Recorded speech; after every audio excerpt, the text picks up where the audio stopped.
day. I think we're doing a pretty good job. What do you guys think? Guys, I want you to welcome Marco Gutierrez, Latinos for Trump.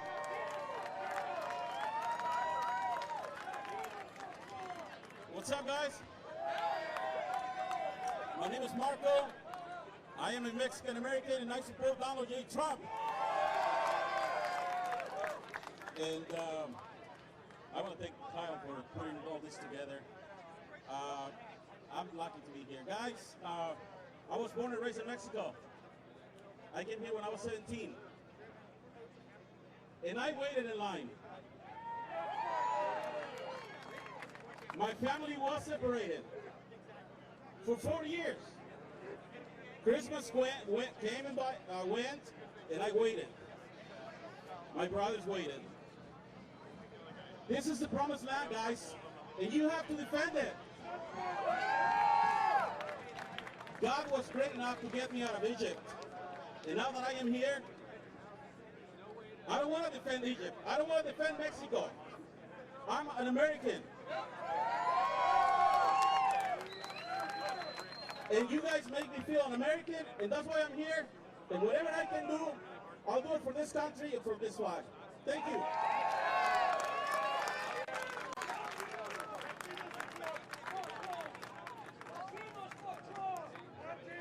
Thank you, Marco Gutierrez. All right. Guys, we got Eddie Brock coming up and speaking.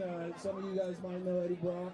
He was at the original Milo event that turned into a horrible riot. Eddie Brock was assaulted by the neo-Marxist communist groups known as BAM and Antifa. He wants to come up and say a few words. Please give it up for Eddie Brock. He's a brave warrior. Thank you.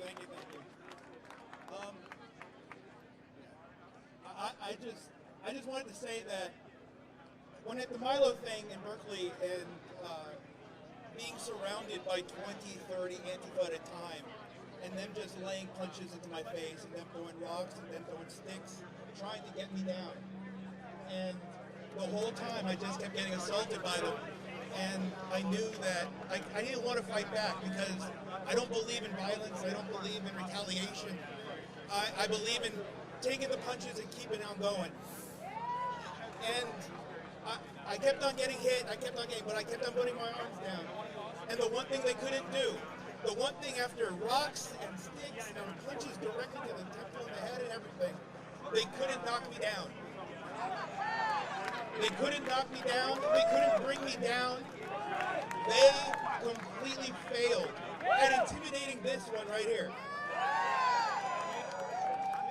They failed with so many others, they attacked so many others that day. And they failed with all of them because they're here in this crowd right now, still supporting what they want to support, still supporting free speech, still making sure that America is the land of opportunity and freedom. And so now I'm looking out here, and this is my 5th one now. I'm 5 battles in, and I'm just, you have no idea what.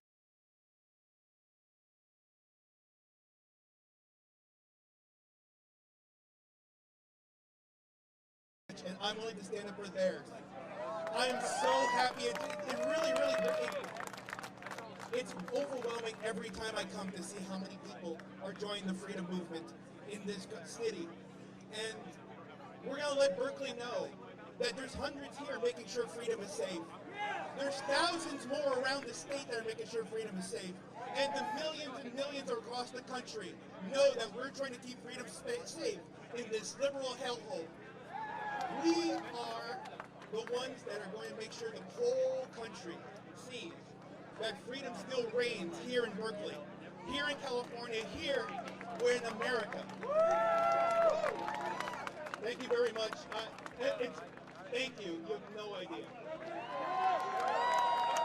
All right, let's give it up for Eddie Brock. He's a true warrior. Guys, we got Daniel Wilkerson. Mr. Wilkerson is a citizen of Berkeley here and has had to experience much of the fascism and the oppression, the systematic oppression of people of conservative thought and ideology. Daniel Wilkerson, please come up and say a few words. He's not quoting me on that. I would have put it slightly differently, but so he did put his own spin on that. So I'm Daniel Wilkerson, and show my face. I'm an American, and I live here in Berkeley. So when you're all gone and your army here is gone, I'll be here by myself.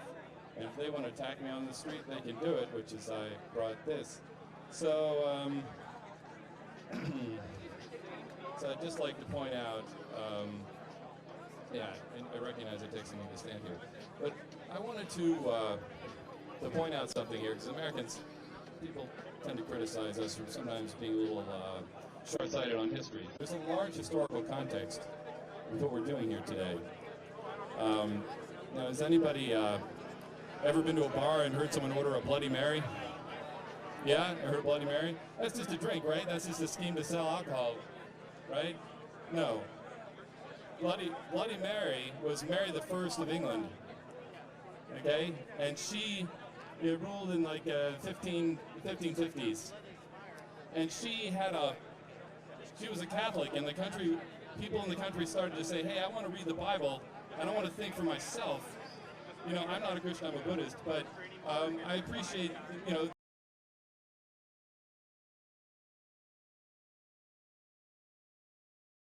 Bible in English, and they published it in German, and they started sneaking it into England, and people had copies, and they were reading and thinking for themselves. And the Catholic Church didn't like people reading and thinking for themselves. They wanted to tell them what to think. So Mary had a Bible police. This is real. Most Americans don't seem to know this. You can't make this shit up. She had a Bible police that would go around and sneak up on people's houses at night and look in their windows to see if they had a copy of the Bible in English, and they were doing what was forbidden, which is to read and think for yourself.